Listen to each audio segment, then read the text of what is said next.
Hey guys, it's Coach Julia here, and in light of my recent post, you may now know that June is Lipedema Awareness Month, and I just wanted to shed some light on this disease because up until a year ago I had no idea what it even was. Some of you may have heard about it and some of you may have not, but worldwide this disease is not recognized for what it is, for what it does with its effects, and there is just not enough awareness about it yet. So, as you guys know, I am not a doctor. I'm not claiming to be an expert in this area whatsoever. I just wanted to share what I have found with my own experience, with my own research, and answers that I have had from my doctors directly. So again, this is just to raise awareness. There is a lot to unpack with this disease, so let's get right into it. All right, so lipedema is a disease or a condition that causes abnormal fat accumulation in specific areas of the body. The most classic ones are the lower and upper legs, and it can also affect the ankles. You'll have what is called fat cuffs that kind of gather around the ankles. And then it usually also affects the upper and the lower arms as well as the wrists. You'll have fat cuffs out the wrist as well if that is something that is affected on your body. And I'm going to pull up a few pictures to show you kind of some of the classic characteristics. And so as I pull these pictures up, you're going to notice that it includes what people kind of describe as like tube-like arms and or legs.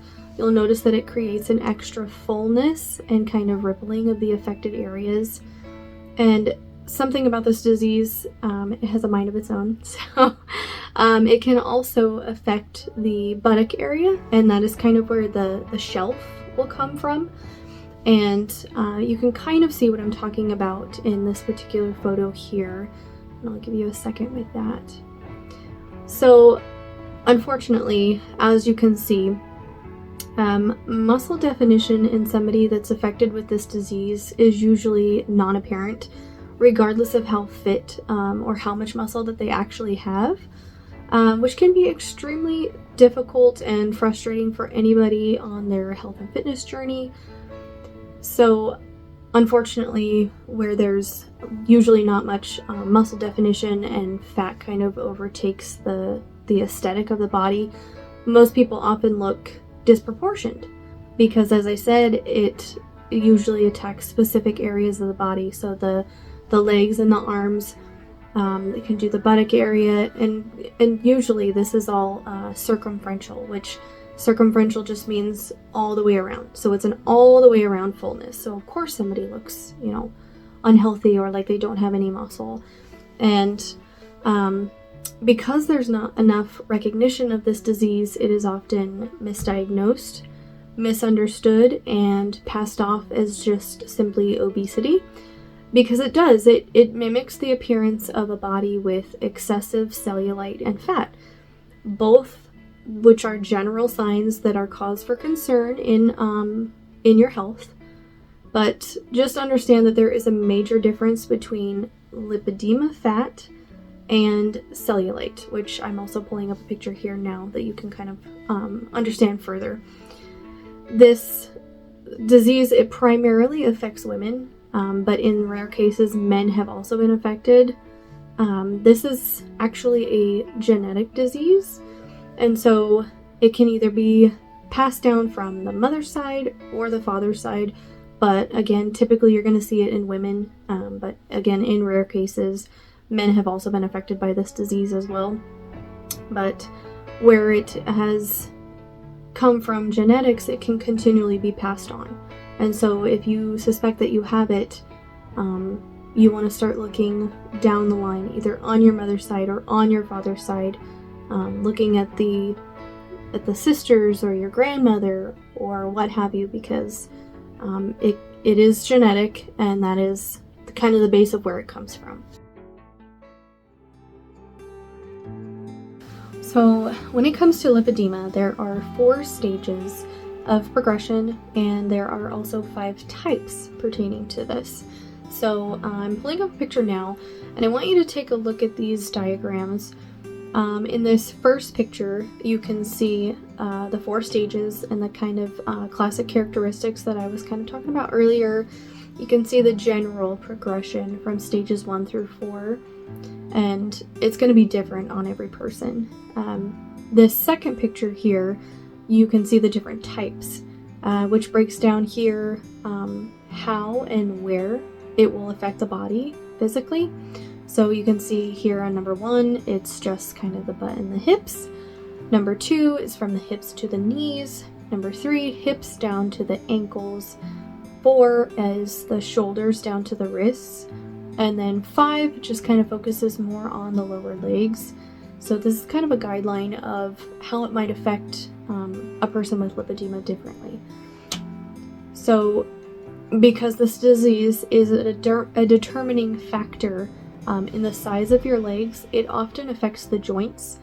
If your legs are bigger and also heavier, because the tissue in your legs is heavy, you will naturally adjust your gait or the way that you walk. You'll kind of widen your stance. And eventually this causes some breakdown of the joints due to constant stress, and in some cases where it becomes so extreme over time and the disease progresses extensively, it can actually cause you to become immobile. And you can kind of see here in this picture of this woman how it would be extremely difficult to walk with this amount of weight on your legs. And so another interesting fact about lipedema is that a lot of people will also have hypermobility or hyperflexibility, which can sometimes be in connection with EDS because it relates to the connective tissue disorder and the lymphatic system dysfunction, which that is a whole other discussion that I won't get into for the sake of time, but if you're curious about it, feel free to research that a little bit more on your own. The harsh reality about this disease is that no amount of exercise or diet that you do is ever going to rid this. The fat that has been affected by lipedema, it is no longer metabolically active. So the number of fat cells in our body are largely determined as we grow, so usually in our teens, and this is part of the reason why these signs and symptoms show up in our teens. But the fat cells that are affected by lipedema can multiply. So say that a normal body has 35 billion fat cells.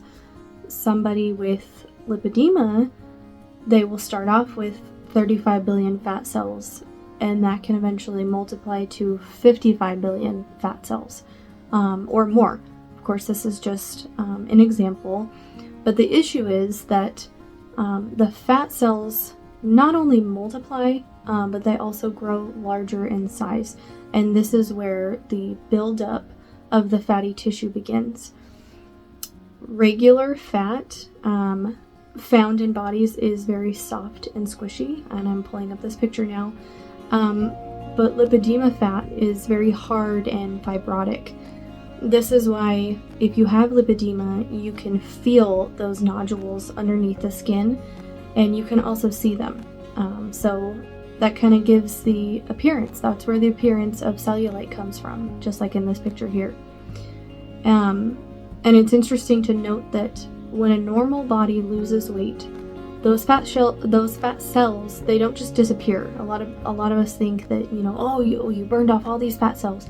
No, they don't ever go away. They just shrink, which is why when you're on a fitness journey and you're doing all these things and you're dieting, you're exercising, you're living a very healthy, conscious lifestyle, you lose weight. Those fat cells are shrinking. But when you stop that, that's why that fat comes up so much faster, is because those fat cells plump back up. So there's kind of a myth with that. But as I was saying with lipedema fat, this will never shrink and does not go away, and that's the difference. So one other thing to note is that lipedema is often characterized or described as the painful fat disease.